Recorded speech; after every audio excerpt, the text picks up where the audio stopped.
I used to integrate every single project I could. I would put an art spin on it.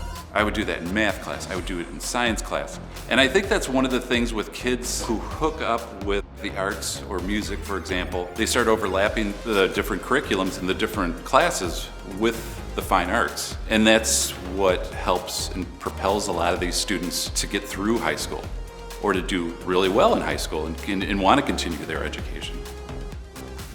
The first year, students are basically learning the introduction to Photoshop. So we start off with a self-portrait. We do a skateboard project where they do a drawing, design their own skateboard. The second year, we start transitioning into Illustrator. Digital media doesn't just focus on the design component, but what Mr. Iverson does with his program is he actually takes students through a full cycle as if you were in the digital media field and you were running a business. Third year, in the last couple of years, I've really had the students focus on the student store. In the past, the student store has developed into a class or curriculum of its own, where the students take the store over and the curriculum kind of writes itself.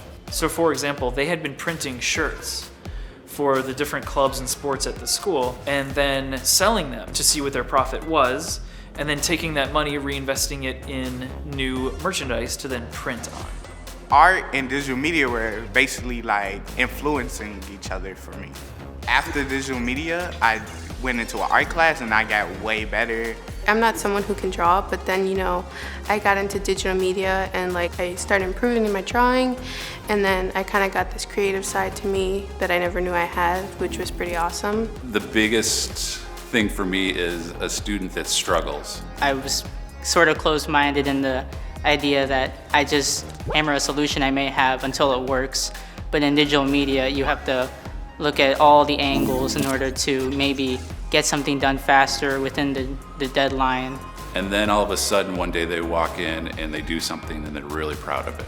And they take off from there. And they keep working and they keep developing, they keep progressing.